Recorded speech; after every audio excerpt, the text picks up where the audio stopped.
Okay, so let's talk about the concept of electric flux. We have already defined this quantity in relation to Gauss's law, or we actually discussed it, but now let's actually define it. So the integral of the electric field over a surface, and that surface doesn't have to be closed, is what we mean by electric flux, and the symbol for electric flux is usually phi. So phi E is the definition of electric flux. So for example, if we're in a region where the electric field is pointing everywhere out of the page, so here are the tips of arrows representing a uniform electric field that everywhere has a magnitude, let's say E naught. That's the magnitude of the electric field, and we want to find the electric flux, or the maximum possible electric flux over a disk of a radius, say, R naught. Okay, so the radius of the disk is R naught. So we would have to place this in such a way that the electric field lines go straight through the surface so that we get the maximum value in the dot product. And so the disk would have to look like this. So it's placed like that. So it's lying in this plane. If the disk is placed such that it looks like this to us, then we get zero electric flux, because the electric field and the dAs are perpendicular to each other in this case. In this case, they are aligned or anti-aligned. So what's the electric flux through that disk?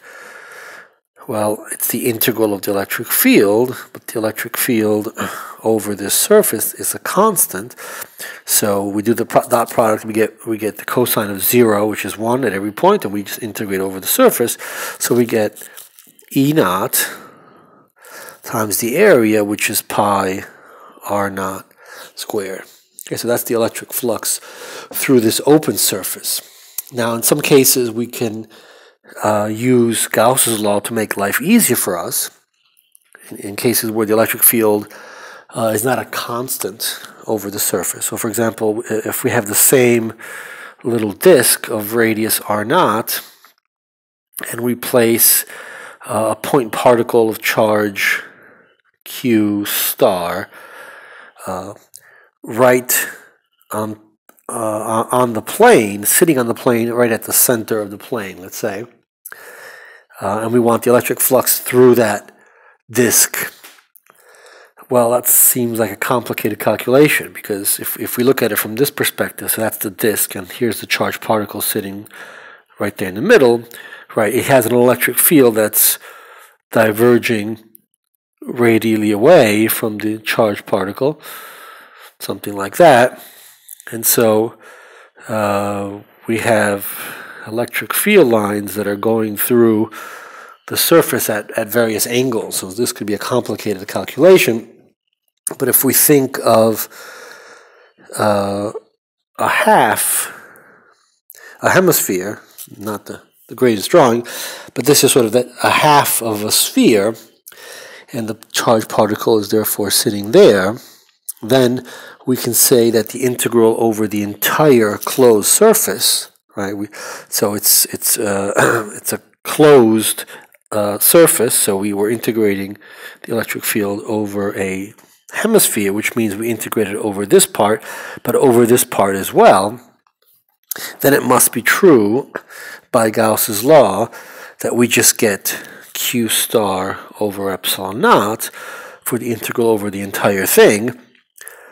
But we also can easily figure out that the electric field over this surface is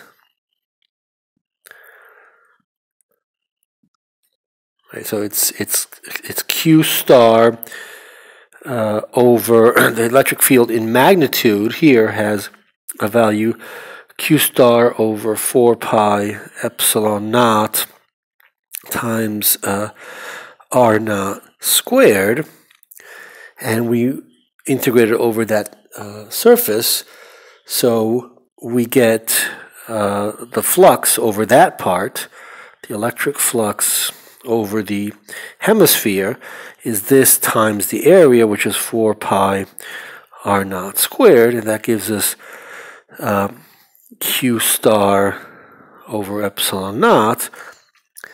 And so we know from Gauss's law that the entire flux is the flux over the hemisphere, which we just calculated to be q star over epsilon naught, plus the flux over the disk part, which is what we want, and that has to equal to q star by Gauss's law.